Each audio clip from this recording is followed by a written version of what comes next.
Well, here they are. Brand spanking new, shiny 18434 Firestone 23-degree sats.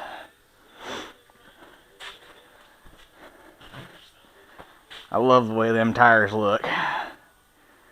Deep treads look better, but for the price, these are probably some of the best looking farm tires you can buy.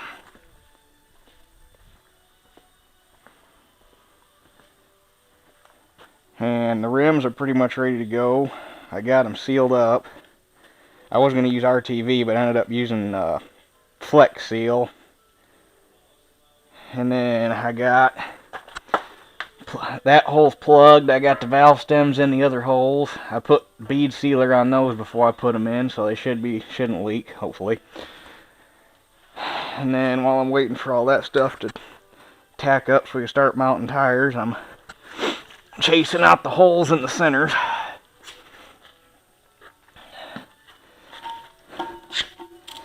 Had to call this morning at the Maybach because they're the ones I ordered the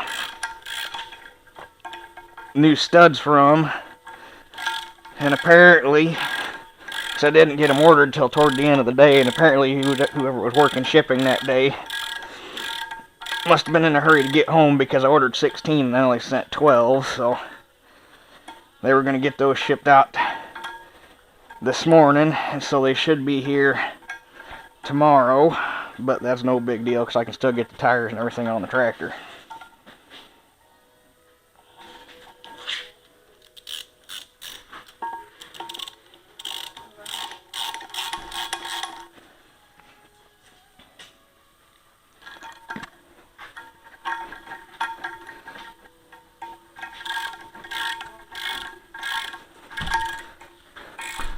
I don't think he's going to appreciate the ice storm. I don't think he's going to appreciate the ice storm.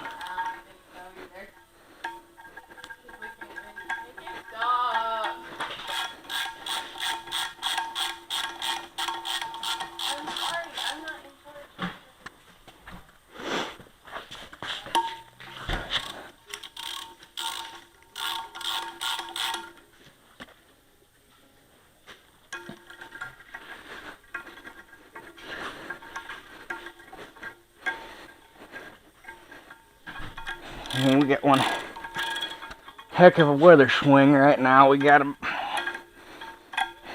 about an inch of ice everywhere, and it's still coming down. That was a fun trip driving up there to get those this morning. Normally a trip that takes about 30 minutes took just shy of an hour one way. Not really because the roads suck, but because people forget how to drive in the winter.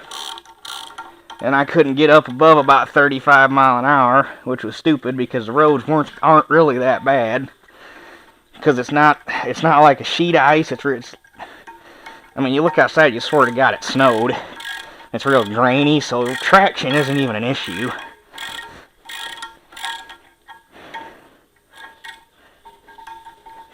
And to me, it's more dangerous to do 35 and a 55 than it is to do 50 and 55 when the weather's like this, because that leaves you open to getting rear-ended and crap,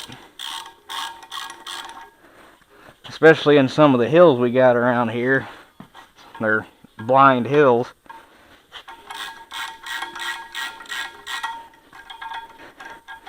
But I digress.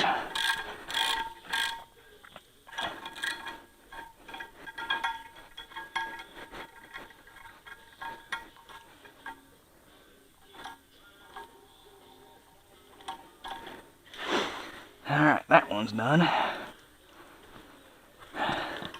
Then last night I got to thinking about how I was going to mount these things and realized I couldn't use the dual clamps anymore because I'm going to mount these with that side facing the tractor. So the clamps would have been on the inside of the wheel, and that really doesn't do you any good. So I ended up all the nuts that still had studs froze in them, I ended up chucking them up in the lathe and drilling the studs out, although I will have to still rob one of them off the 1600 because I kind of got a little overzealous and screwed one of the nuts up. But 7 of the 8 turned out good. So I'm going to go ahead and get this one chased up and let that dry a little bit more, and we're going to start mounting these bad boys up. Alright, we got one mounted up already. I wanted to get one done to see how hard it was going to be. It wasn't too terrible. It's still a 2-man job to wrestle it on there, but...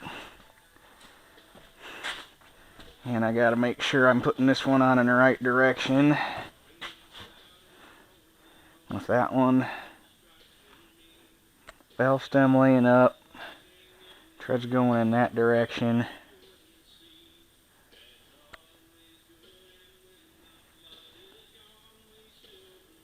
So this one I need to go...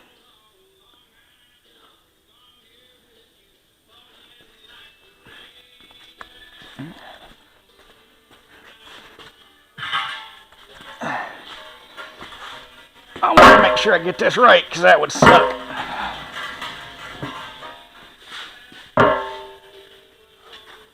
Okay, valve stem out. I want the tread to go in that direction, so I'll make the tire.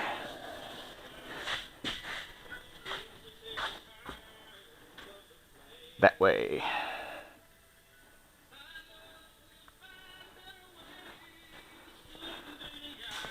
Alright, valve stem out, valve stem out. Yep, we're good.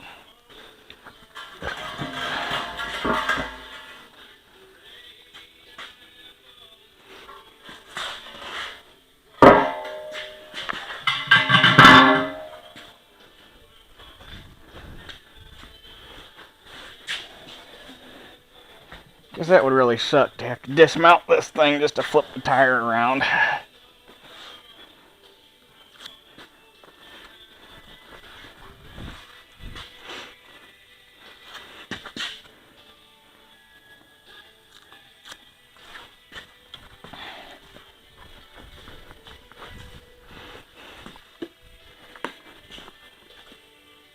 They put more stickers on these things. No, that one's cast into the tire.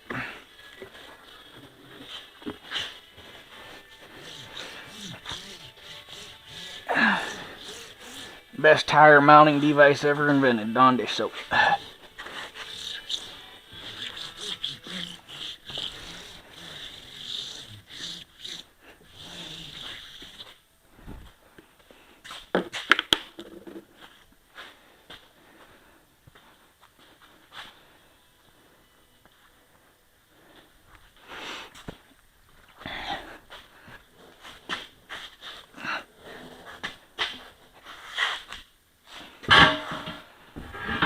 These still aren't.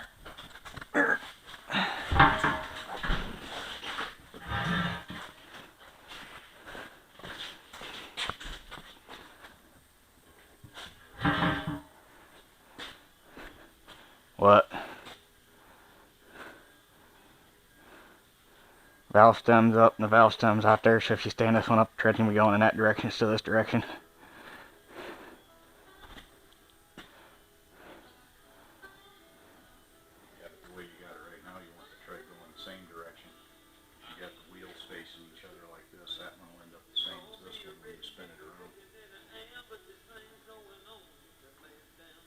No.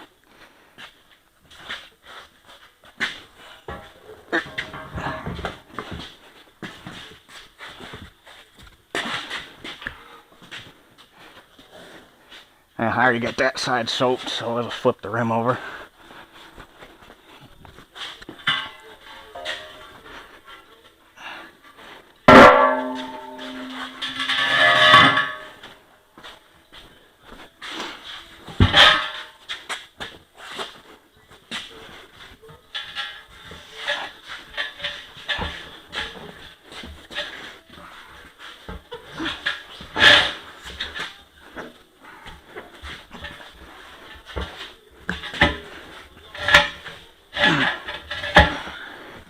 Be nice to have D&D's tractor tire machine.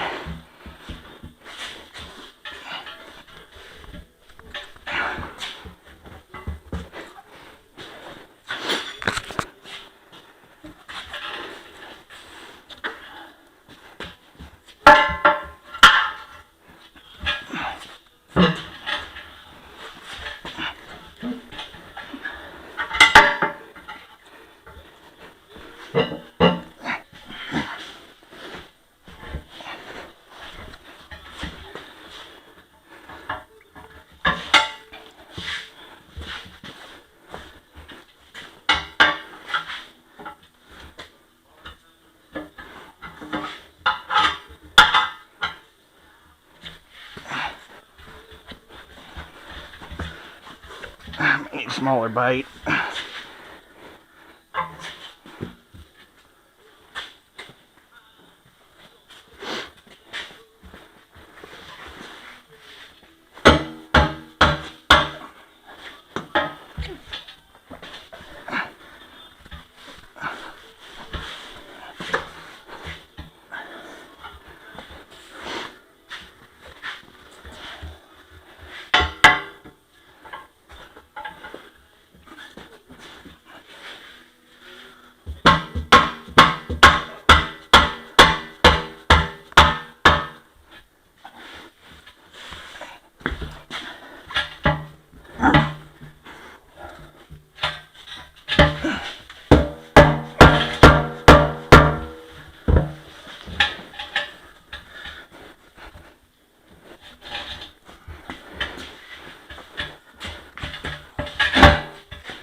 It took.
going.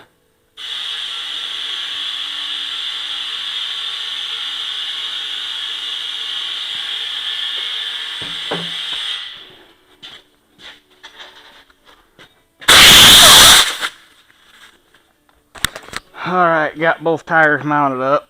Got this wheel off, ready to start putting new ones on. And just for a size comparison,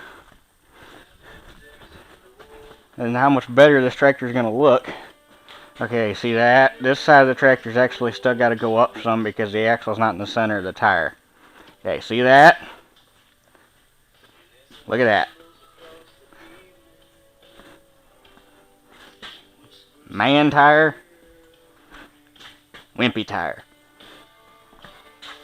Man tire, wimpy tire.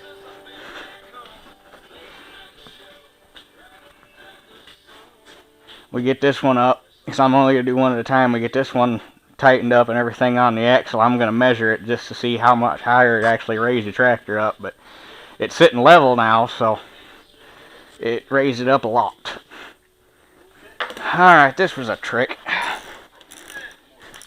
Since the way I'm mounting the wheels, the hubs are going to be facing out. We had to set the center down, or put the center together, the weight and the hub and everything, set the center on the ground, flop the rim over it, and then pick the center up into the rim. The only way to get a hold of the center was to shove a U-bolt back in it and strap to the U-bolt. But we did some measuring, and it looks like in order to mount the wheels the way I want to, I got to move the fenders in one set of holes.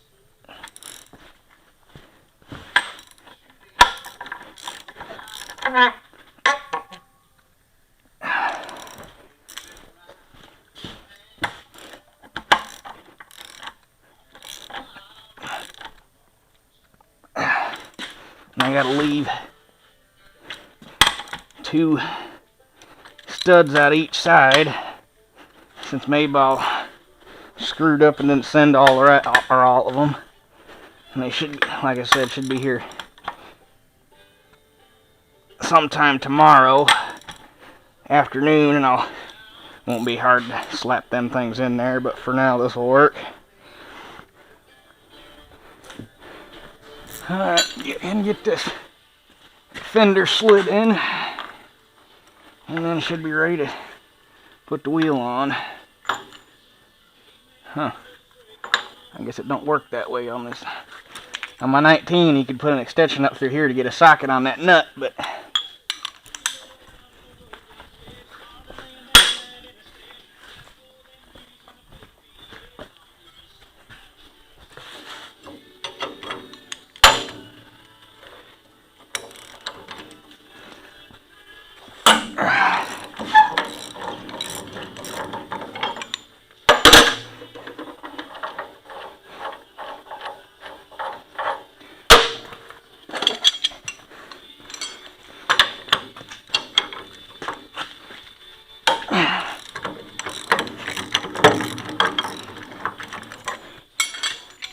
see what this thing looks like with new tires on it.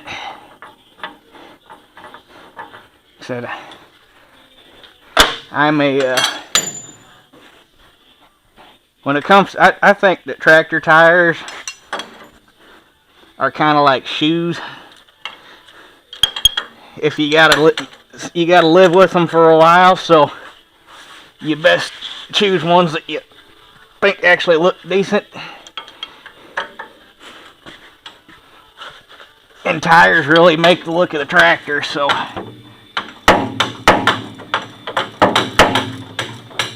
and these Sats,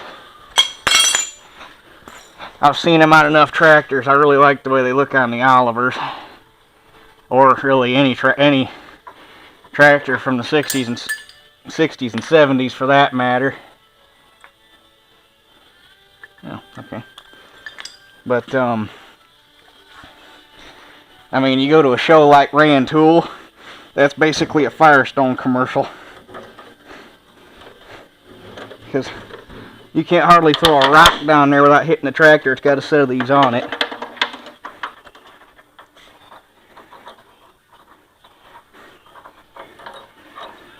And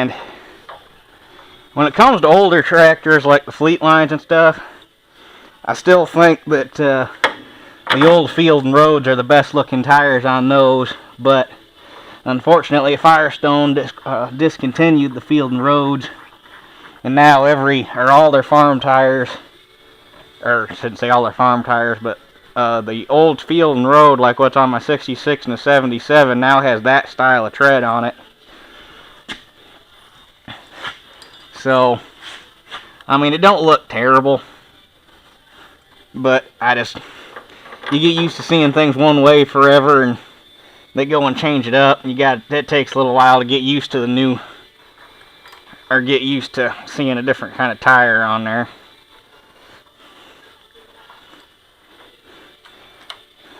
And personally, I think the absolute best looking tire for the older tractors is still a 45-degree bar tires. But one, nobody's made those in years, and two, they really don't wear for shit on the road, which is part of the reason that 23 degrees replaced them anyway, because that's what the Field and Roads were 23-degree bar tread.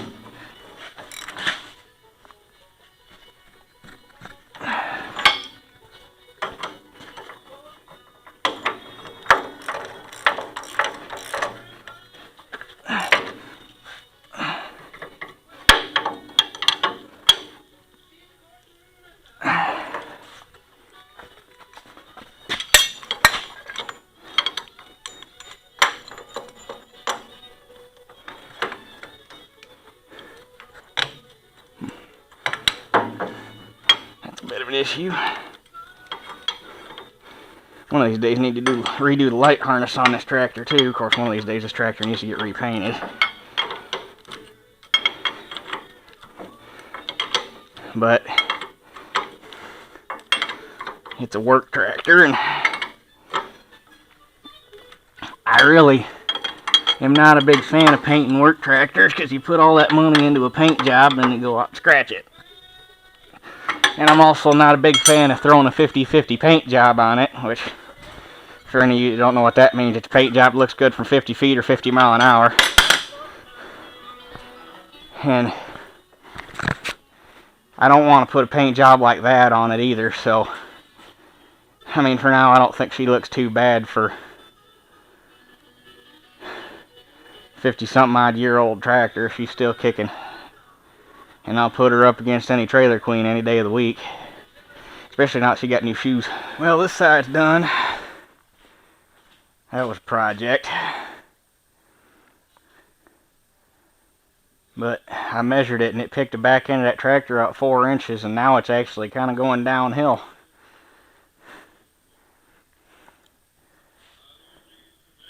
And actually putting the rim on that way, I was still able to maintain a 30-inch tread width, which I didn't think I was going to be able to do, but I wanted to do it like this because I think they look best that way.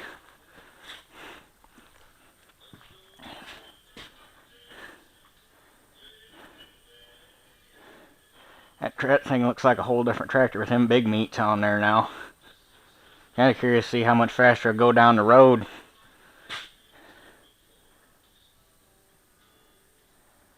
But just get on the other side and get that done.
Well, got it all mounted up. Those spacers we were making were for the fenders. We actually had to make this piece because this hole was too far into the tire, and this hole was so far back that the fender was hitting the gearbox on the 3-point on this side, and on that side the toolbox was over far enough I couldn't pull the PTO lever all the way forward, which didn't work out bad because these tires are so much taller than the old ones. The fenders needed to move up, so we made them out of 1-inch plate, which moved the fenders up, and we machined it to where it's a half a hole off, so that got the fenders where they needed to be. And those tires actually picked the tractor up so far that it won't go out the door anymore with the exhaust pipe still on it, so I got to take that off to move it. And the drawbar's up where it's supposed to be now, and it just doesn't look all sad and run down. It looks like a freaking beast. Now I really can't wait to get it on the disc this spring, because I bet with them new meats on there and the fact that it's probably about 500 pounds heavier at least, it probably gonna pull like an ox. Not that it did too bad before, but she really gonna bite now. So, well, that's the end of this saga, other than I gotta put them studs and nuts on tomorrow when they get here, but other than that, she's all ready to rock and roll. So, that does it for this one. We'll catch you guys on the next one.